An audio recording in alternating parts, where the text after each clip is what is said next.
Right, how are you all doing? Probably going to try and get up another shortish video tonight because it's already quite late by the time I'm recording this. The last one was quite short as well. I feel like it's better to get some stuff up than not, especially if I'm, doing it, and the idea of the transparency of my vlogging journey, trying to become a successful investor. So if it's a short one, unfortunately, it's a short one. It just is what it is at the moment, I'm afraid. So for any of you that haven't watched any of my videos before, I am a nobody. I've got no financial background. I've got no financial qualifications. I am literally just average Joe. I'm an engineer in my everyday life. Got a huge interest in the financial markets, and I'm basically everything that I know I'm self-taught just from reading books and from watching YouTube videos. I've learned a lot through AI as well, more recently, and you'll probably see that I use it quite heavily in my analysis. Yeah, I don't know what I'm doing, so all I'm trying to do is vlog a journey from a nobody with no financial background to trying to become a successful investor. And if I can somehow pull that off, then I'll leave a blueprint for other people on how to do the same thing. That's my goal. So none of this stuff in these videos is financial advice. You should probably not take it seriously at all, to be honest, because like I said, I don't know what I'm doing effectively. So everything is just my opinion on stocks, and I will just go through my routine of trying to analyze a company, rightly or wrongly, and see whether or not I can come up with some stuff that is worth investing in. So I'm literally vlogging my entire journey from trying to find a stock, saying no to stocks, and my process, and hopefully we'll be able to find some stocks. Obviously, 99% of my streams, I'm saying no to everything, but that is what it is. At the end of the day, Monish Babrai and others have said that they only find 2 to 3 investments a year, but that is all you need in order to become a successful investor.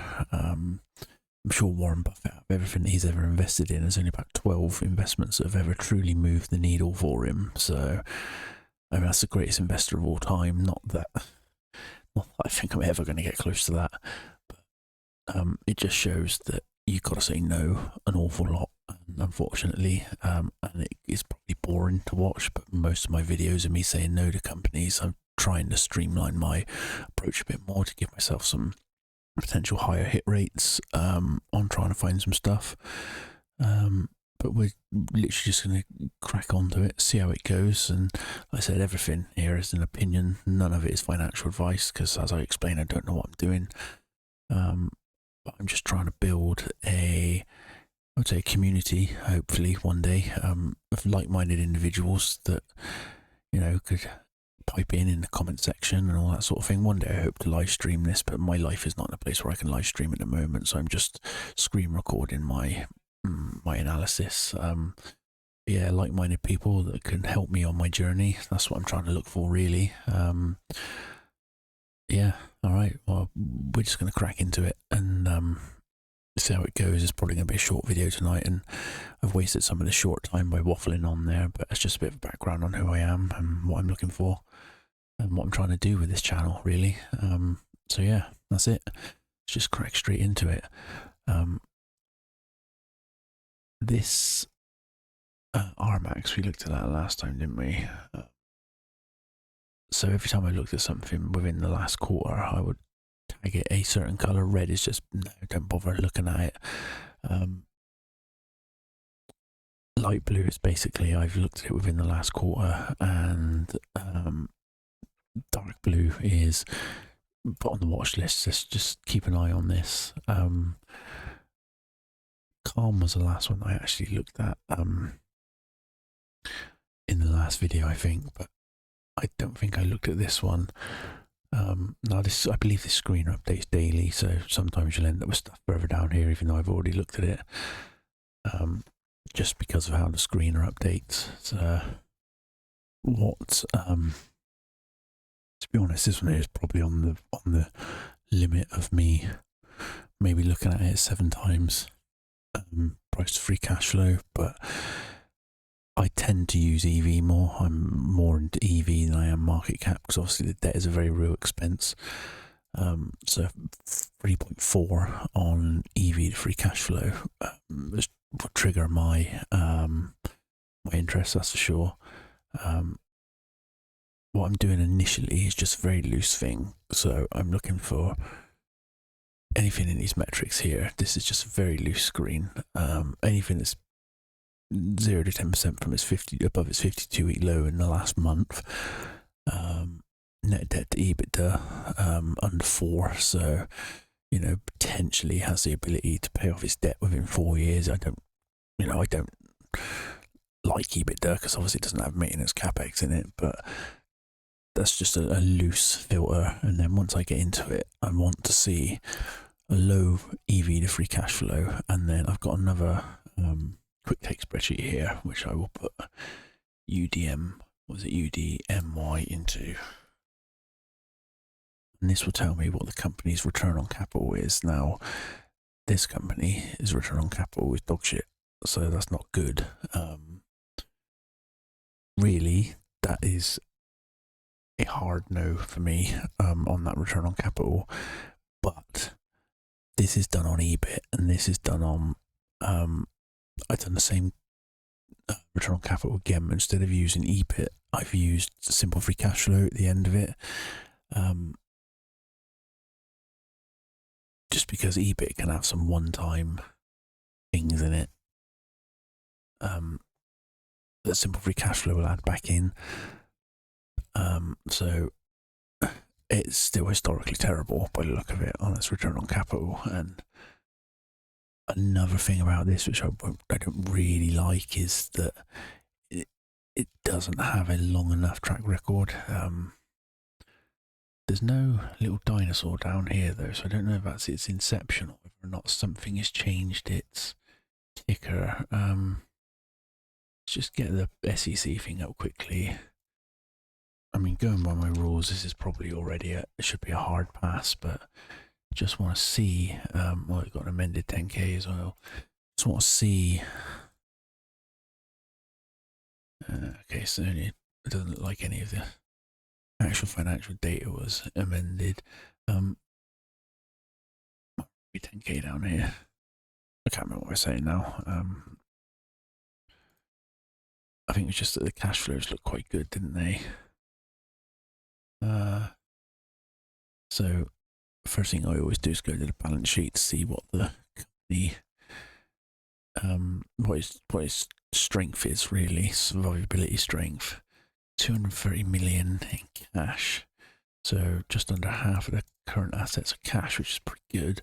Marketable securities as well, so it's higher than that, about 400 million. This is quite a liquid current assets actually, which would cover almost the entirety of the debt, would it not? Almost the entirety of the debt. It's interesting. What have they got here then?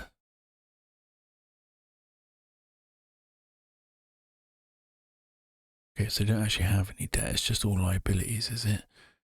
Commitments and contingencies, okay. Could be down in the notes.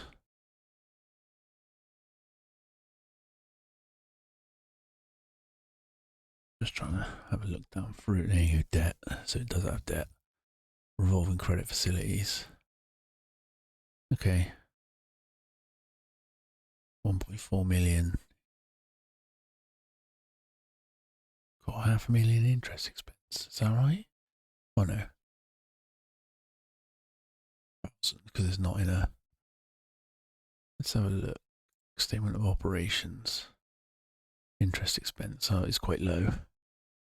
It is quite low. So cash flows. Ooh.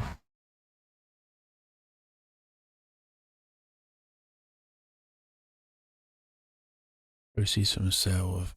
Okay, so their business model is quite heavily reliant on marketable securities.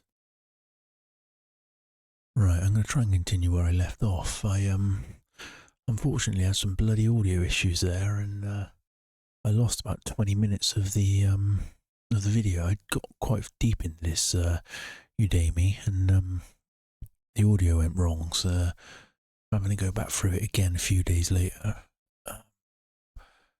So what I'll do is I'll just go back down through the conversation, because I need reminding now as well about what we were talking about.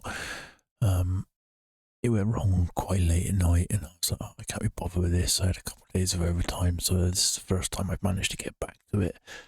So I started a conversation. We'll just go through the conversation, because you've never heard it before, and I need to remind myself of it now, because I feel like there was some reasonably interesting stuff about this company. So yeah, we'll just go down through it. My usual question I ask, whether it's in ChatGPT or Grok, just to explain the business. I identify the company and then the ticker, because sometimes it gets it wrong. So if you do both, it doesn't. Then just explain the business model, revenue breakdowns, segments, and the geography of the business. So that's basically the same question I start with. Every time now. I just copy and paste it into a new conversation every time I come up with a new, look at a new company, and go from there. So right, let's try and figure out what it does, because I need to try and remember now. I see. So it is a marketplace for online courses. So they have 85,000 plus instructors which create courses, and then Udemy sits in the middle, handling distribution, discovery, payments, and platform tools. So two primary monetization engines: consumer marketplace, so users buy individual courses or subscribe, and they take a revenue share from the course. Companies pay subscription fees per seat for employee training. This is the second one, by the way. Curated course library, analytics, skills mapping, AI tools. So Udemy has been pivoting from one-off course sales to recurring enterprise subscriptions, which are more predictable and higher quality revenue, which is why it breaks down here: enterprise and consumer. So consumer is a one-time course purchase, whereas the other one's a subscription model. Enterprise is, 63 to 68% in revenue. I'm not sure why it can't give a better figure than that, to be honest, but it is what it is. So they're saying 63%, 37% the other way around. This was full year 2024, so a little bit out of date now, but things probably haven't fundamentally changed too much within a year, he says. We'll find out. So it was growing 20-25% historically. The enterprise part of it, the consumer part of it, so the one-off part of it, is flat to declining. So enterprise is almost entirely subscription. High retention, 97% for large customers. That's interesting. Consumer's mostly transactional. So geographic breakdown, this was all over the place. This one, about 40% in North America, 30% in Europe, 23 to 25% in Asia Pacific, and 7% in Latin America. It just gives what those percentages are in a figure. So it's still very US heavy, but 60% is now outside of the US. So obviously quite global. What really drives the business: enterprise seat growth, more companies adopting Udemy's business model, expanding seats per customer, more instructors, more courses, shift to subscription. So it started as a consumer course marketplace. It's become B2B. I don't know what SaaS, learning platform, means, but revenue 790 million. Well, I don't know if that's true. Let's have a look. It is 790 million. It is true. My apologies, ChatGPT. So they don't create the courses. Courses created by independent instructors. Anyone can publish their course on their website. It's a distribution platform, marketing engine, and handles payments. They split revenue as an instructor. The exact percent depends on how the course is sold.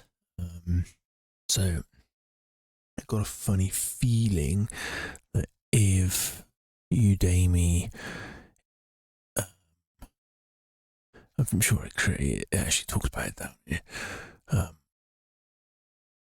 If you go on Udemy's website and search for a course, then Udemy get paid more because you found the course through them. If the person who has created the course gets to click in for Udemy, then they themselves get paid a higher percentage, something like that anyway. So they do create some of their content, but not a lot. They host and stream infrastructure, search and recommendation algorithms, stuff like that. I got a funny feeling, it's an asset light model, no massive production costs like Netflix, scales quickly, thousands of instructors globally, huge course catalogue, 200,000 plus in courses. But the trade-off is they have less control over what goes on there, so quality and consistency. Competitors can have similar content topics. Bloody yawning already.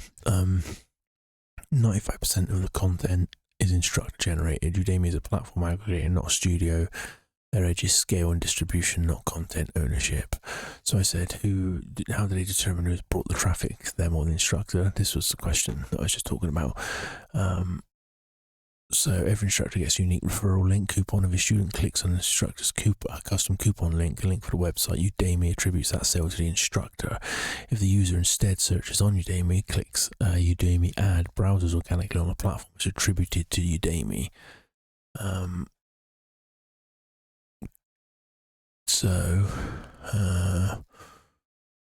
Heavily invest in Google Ads, email campaigns. So typical structure, instructor-driven sales. So if the instructor is the one that got the traffic to Udemy, they get around 97% of the fee from the course. Udemy only takes 3%, but if you've gone on Udemy's website and found the course, they get 25 to 50% of the cost of that seat, of you sitting down and taking on that course. So this isn't always clean. A user might discover via instructor YouTube, not by later Google, and buy via Udemy. Udemy often wins attribution in these cases. Udemy system is basically trackable links plus coupons and gives instructor credit. Everything else is Udemy credit. So what else did I say? Yes, they have huge purchases of investment, CFI. I questioned if it was pivotal to their business model, so you can see it here in the cash flow segment. Marketable securities, 182 million, 336 million, 307 million. I believe it's not actually fundamental to the business. I'm sure if we read on, it's just basically them parking cash effectively. Things like short-term treasuries, corporate bonds, it's basically treasury management, not operating investment. So basically, instead of keeping their cash in, which they still got a lot of, 231 million, it's the only thing where it doesn't make sense, right? Actually, if they're not keeping cash in the business,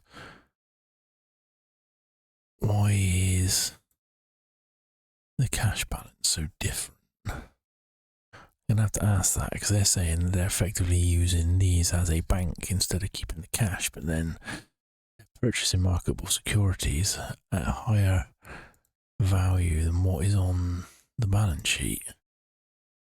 If you look here, look, 182 million, 336 million that year, but the balance sheet says they only got 127, so they lost money on that already.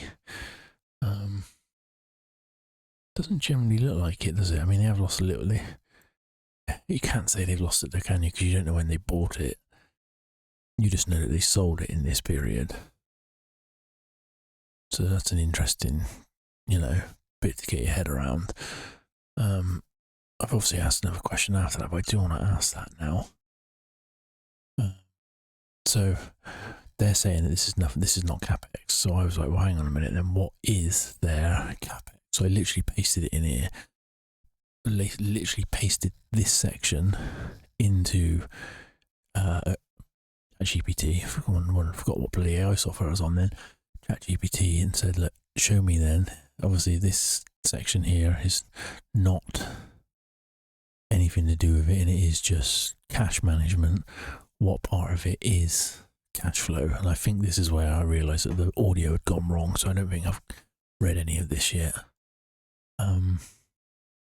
Purchase of property and equipment, capitalised software costs that are set in. So what's that going to be? 17.5 million. It'd be interesting to see what my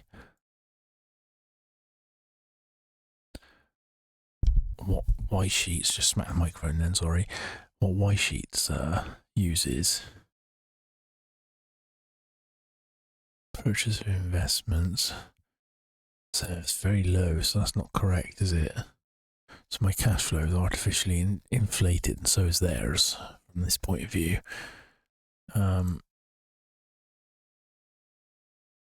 They're saying, so that's what, 12 months, yeah.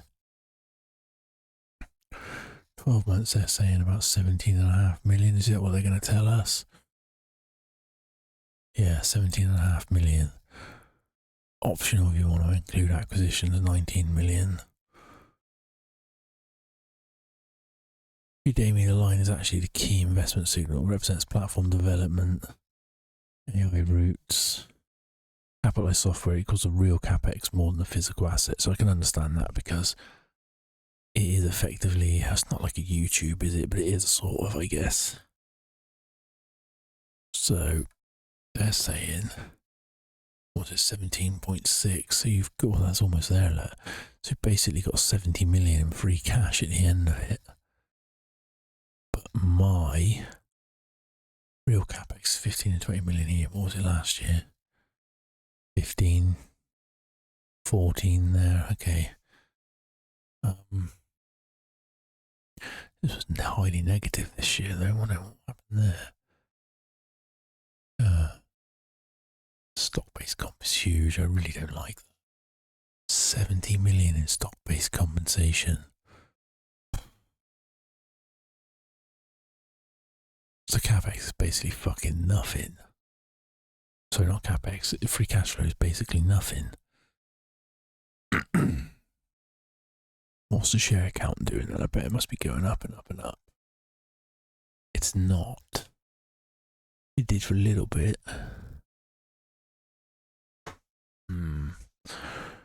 But Maya said my simple free cash flow is wrong. It would be this and this added together, wouldn't it? There you go, yeah.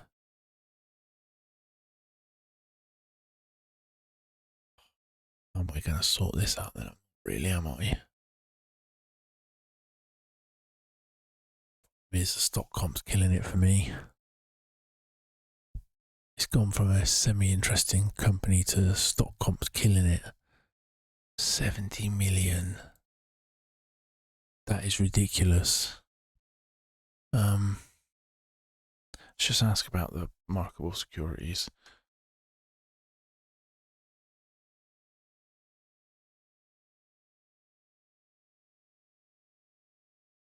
Purchase of marketable securities is far higher than the carrying amount on balance sheet. Does this mean they have lost money on these investments? No, it does not mean they've lost money. It's very common to misread very common misread of the cash flow statement. Okay, you'll notice in large purchases of securities versus small marketable stock at a point in time, these are fundamentally cash flow over time. Purchase total bought during the year, could buy, sell, and reinvest multiple times. Okay. One day, my purchase can exceed the ending balance. I think I understand what they're saying. You're actively rotating cash, buy 300 million in short-term securities, let them mature, sell, and reinvest again. Ending balance might still be 120, but total purchases during the year. Yeah. Okay, no, I get that. I've never looked at it like that before, but I do get that. That does make sense. treasury bills, short-term bonds. Okay, it's basically don't leave cash idle or yield safely. When would it indicate losses? Okay, you need evidence from income statement or footnotes, not just CFO. Looking for realised losses when securities are sold below cost, unrealised losses, mark-to-market adjustments, which is what you see on bank statements. I don't think there is any, is there?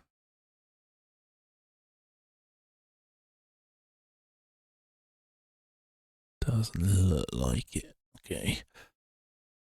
To confirm where to look for losses, investment income, OCI, other comprehensive income, footnotes. Okay, I'm looking in the wrong place then. I'm sure it was being here on balance sheet. I guess I can't remember. Other income. So nothing anyway. No unrealised losses, investment income. Where's that? Interesting. Just expense. Sale marketing. Nothing. According to this, they haven't got any investment income, so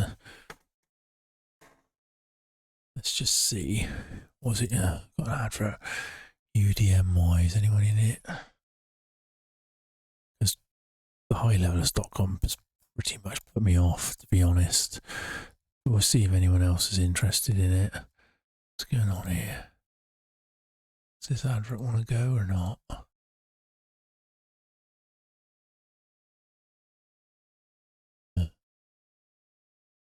Go on, listen to that. 16% of their portfolio, mine. 7%, 5%. When did they first purchase? Do we know? Q4 2021. So they have lost money. You lose your reward. Oh, God. This is the only problem. Like, it's a small problem, I will admit, but if I haven't done that before I start the video, you have to bloody watch it there. So, no. 2025, May last year, 694. Down here, there we go. 486. What are they saying here? Udemy supplements proxy disclosures, so it's free merger related lawsuits. Oh, I think we've read that already. Oh. I gotta be honest, I think I am out of this just based on the stock alone. It's just a ridiculous amount. There's no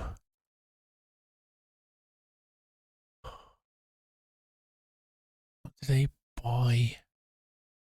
What did no bloody hell. Estimated price is $23. A bag holding the crap out of that then. Oh.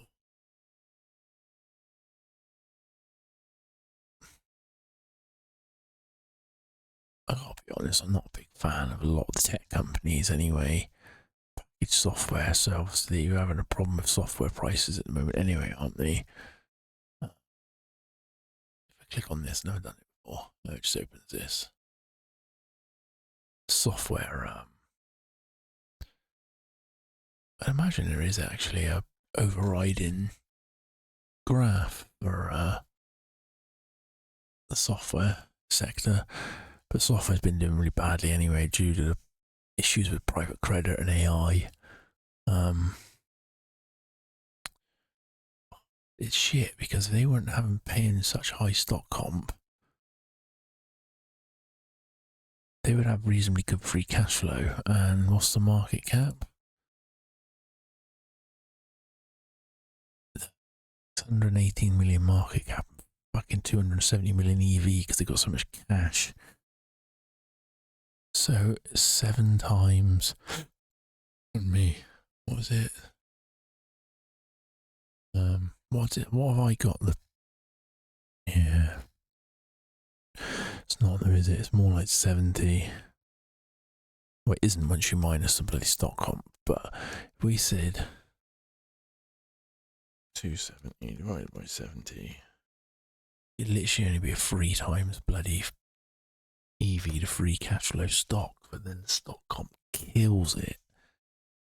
I'm going to have to say no based on the stock comp. It's just... Jesus Christ, look at that.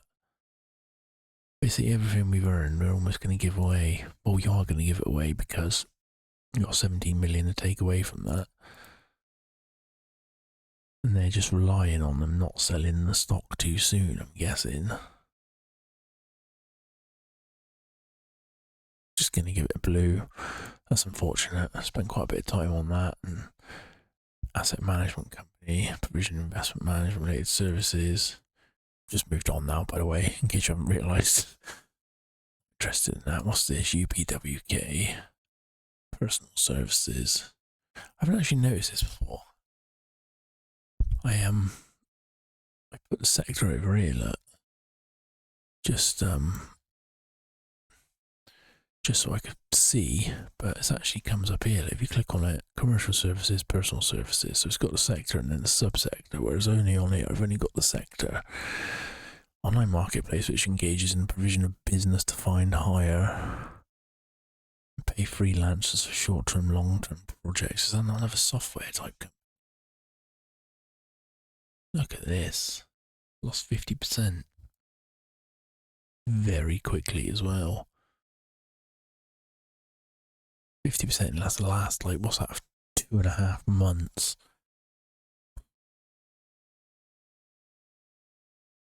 This is quite choppy anyway, isn't it? Quite strong moves when they go.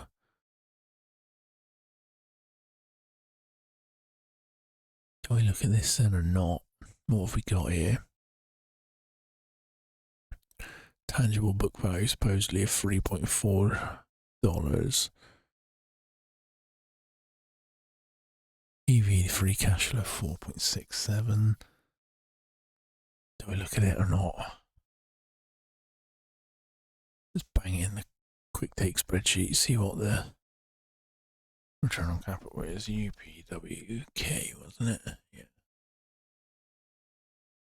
Return on capital is very high. Last few years it has been.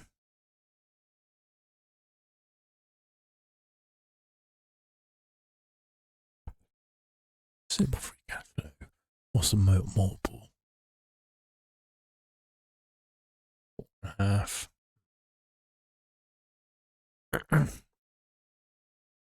Alright. We'll have a look, won't we? We just drag it in the spreadsheet quickly. Or do we just go to the balance sheet and have a look? Let's do this first. SEC UPWK. Okay, while we're here, let's see who owns it. How much of the company owns it?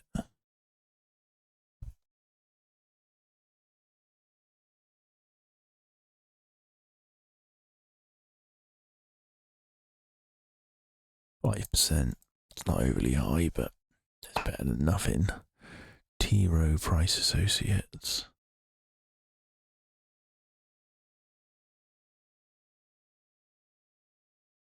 T. Baltimore. Okay. Right. Let's find the balance sheet if we can.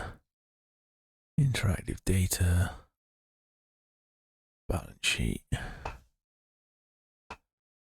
What did it say here? The tangible book value is 443. Okay. No long-term debt. Paid off massively. Wonder how that's happened. Cash hasn't overly decreased.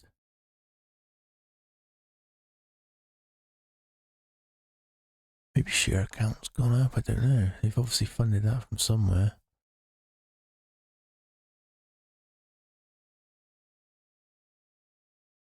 Current debt.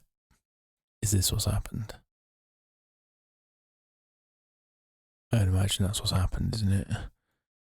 Gone from non-current to current. So all this debt to pay off this year, which doesn't look too bad really, does it? Goodwill and intangible assets quite high. So take 200 million off of that.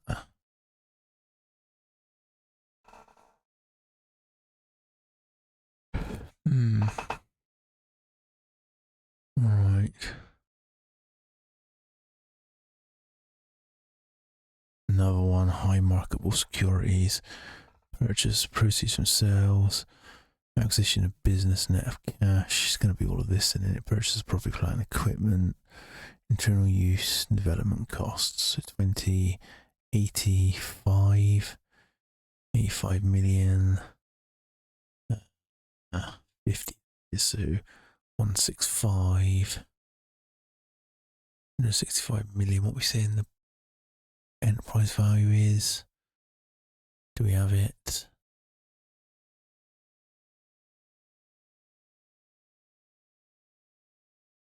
There, billion.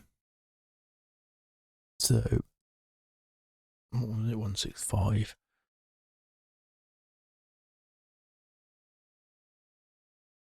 It's more like 6 and 4.6.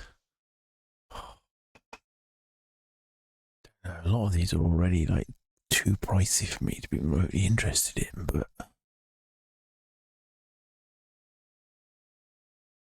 trying to understand the business quickly, I suppose. What's this Tina? I hadn't seen this before.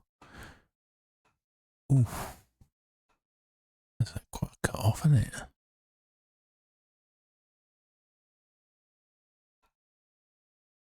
Human resources solutions.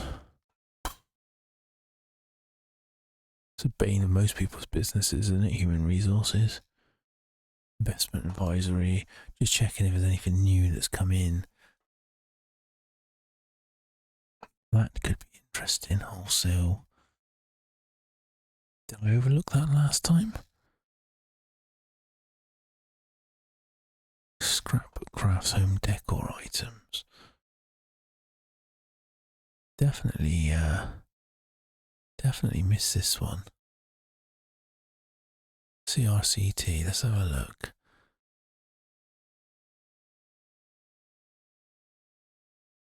Oh, hang on, that ain't gonna do anything.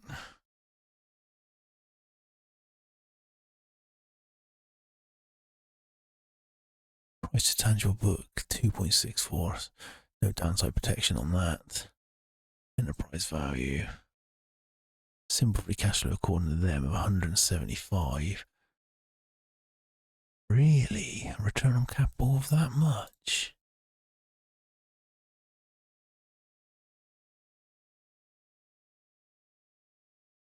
Cutting machines.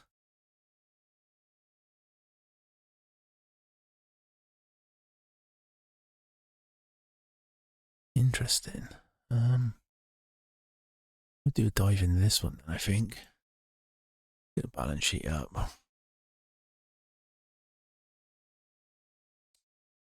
Fat fingers.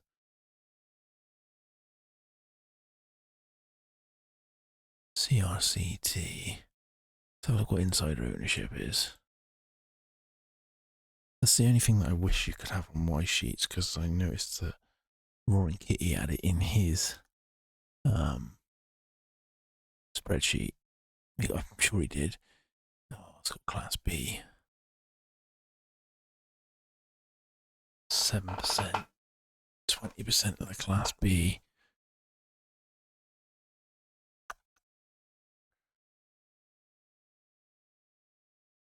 Insiders all selling. That's not good, is it? Not a single buy in 2 years.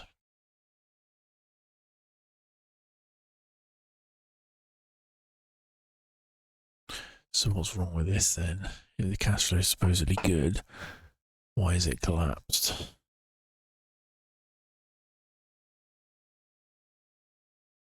%, 30%, and then nothing.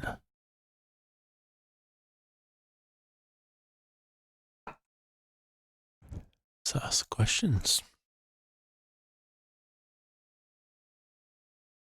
What's the business called?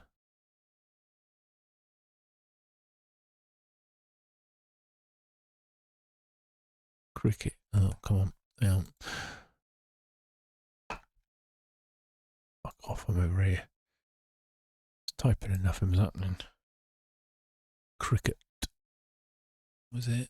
CRCT.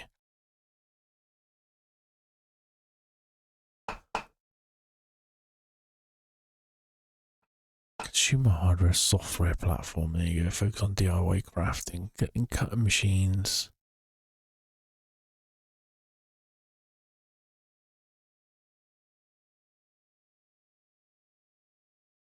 Runs a razor and blades model. Low one-time purchases, high margin recurring. The goal is to acquire users via hardware and then monetize them repeatedly via consumables and subscription. They're still going to have to tell me what the business actually does. More detailed.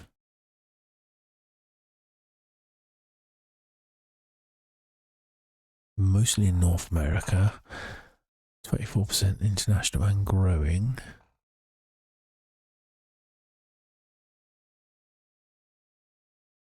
High margin recurring revenue engine. I keep playing on it. Fucking hell. Consumer crafting platform uses hardware to acquire users.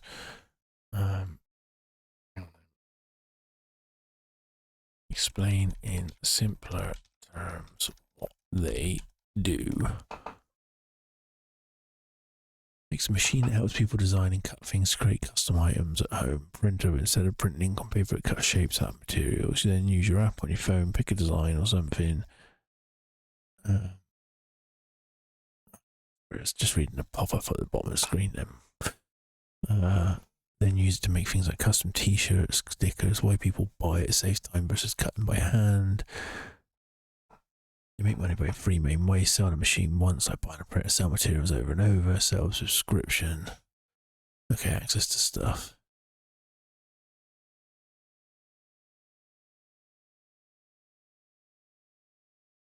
Right. Have I even opened financial statement yet? Is this going to be the whole thing or not? No, it's not. He got something wrong.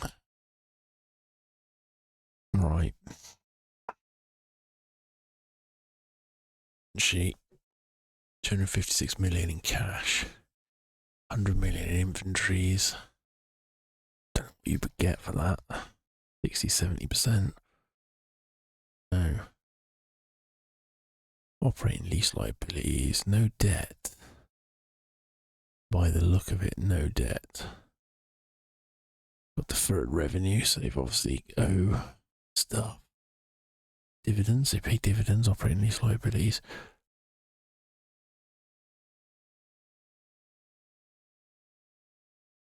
What dividends do they pay then? What's that? January 25, so they don't pay them very often. Twice a year? 85 cents, 10 cents, a dollar. Still 25% dividend yield.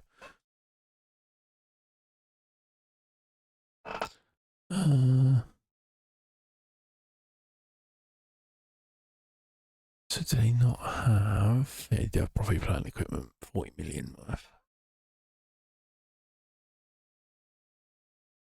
Let's have a look at the cash flow statement.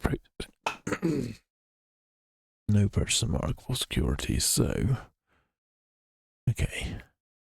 Stock on 35 mil. So if I put this in my spreadsheet, providing the data is correct, what did they say simple free cash flow was? 175. Would that be around right? Correct. It would be minus, I take the stock comp out. Let's drag this in the spreadsheet and have a look. What was it again? CRCT. Yep.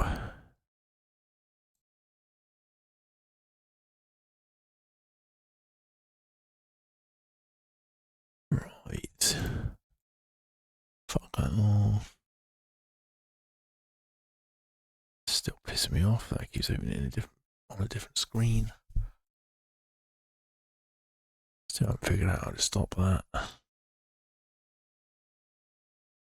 Oh, no, won't copy and paste that on there. Cover it.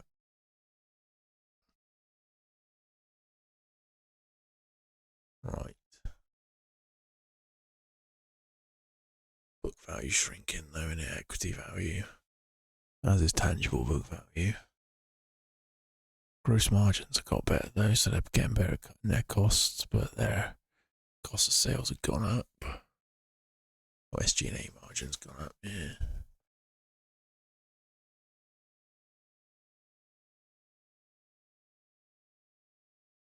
That's interesting, isn't it? Simple free cash flow margin's gone through the roof. What we saying is 140 minus the stock comp. 642.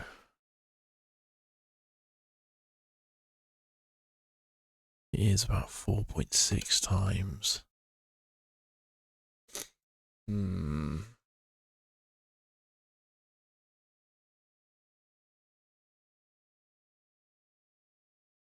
But revenues come right down. Look, they're not trading in the right direction, so it's not growth stock.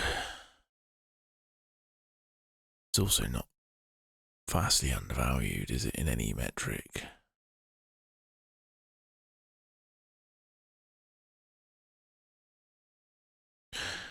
Just elbow my guitar beside me.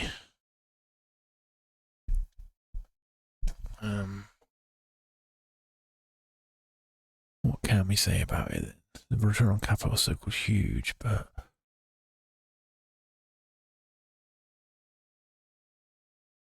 let's have a look. EBIT share 45 cents.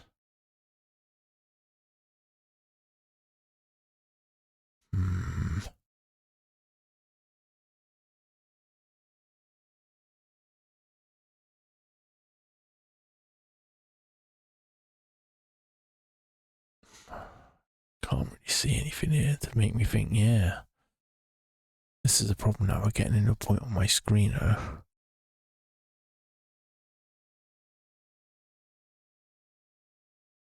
where everything's just already starting to look too expensive.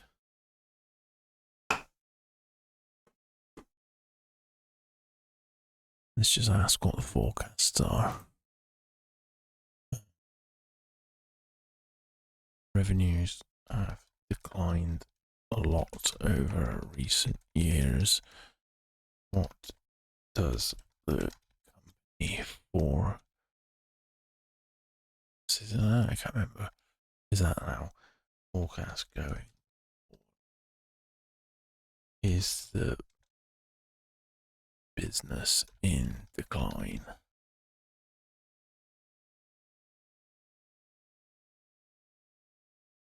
Yes, revenue did decline, but context matters. During COVID, had a huge surge. Oh, okay. I didn't realise that. I didn't notice that. Actually, I should have done. Shows you how tired I am. Yeah. COVID, look. Oh, 286 million to a billion. Wow.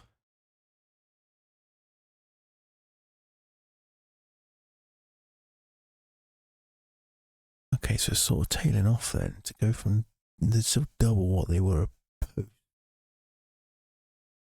post-COVID.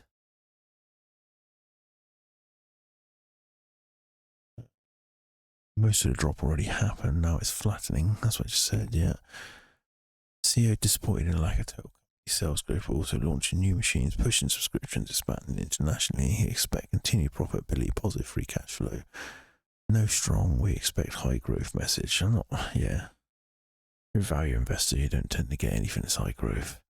You need to find stuff that's severely mispriced, which is very hard to do, I will admit.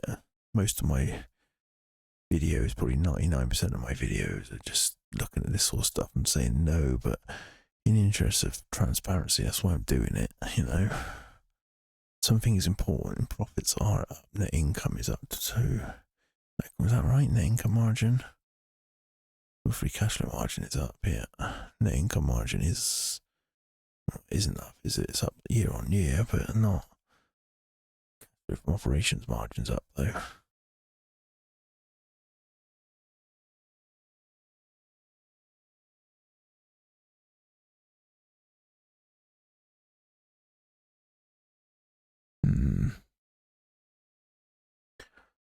I don't really know, like, I'm still very new to this, and unsure on how to value this sort of thing, because if you bought the business for 906 million, you could take, doesn't matter. Yeah, it's not working properly. We'll have to go to bed in a minute because I am fucking tired. Not really interested in it. What are they saying? Subscription business is growing, hardware materials declining, so it's a business partially, but it's stabilizing. Not a growth company anymore, not a dying company either. Stable cash generating business, do they pay dividends?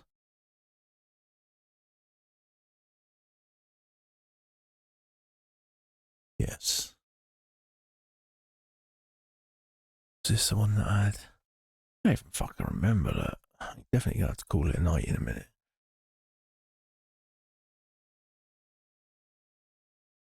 Two classes of stock on it.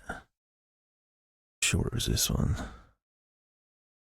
Expect low or no growth for steady profits unless they find a new growth driver. Not interested in this.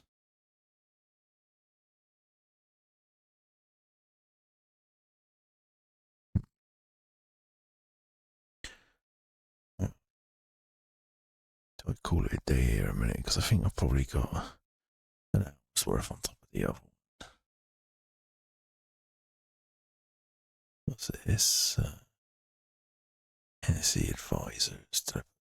Take spreadsheet, HNNA. Oh, wrong page. This one here.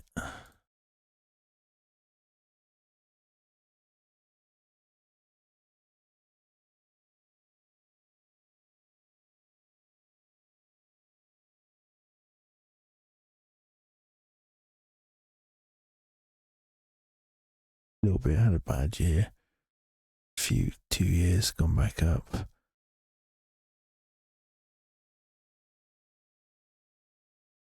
Looks still semi-level, doesn't it?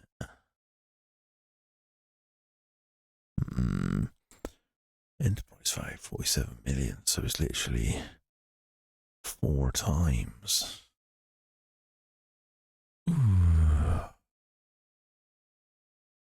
We'll come back to this one. I'm going to call it a day on this video.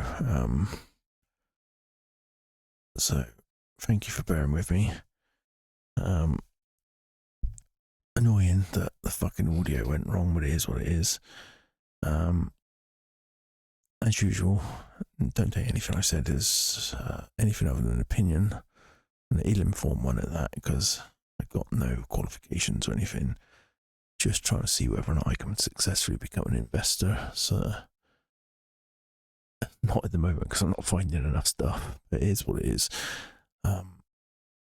Thank you very much, and I will see you on the next one. Oh, and please like and subscribe. All right, thank you very much. Good night.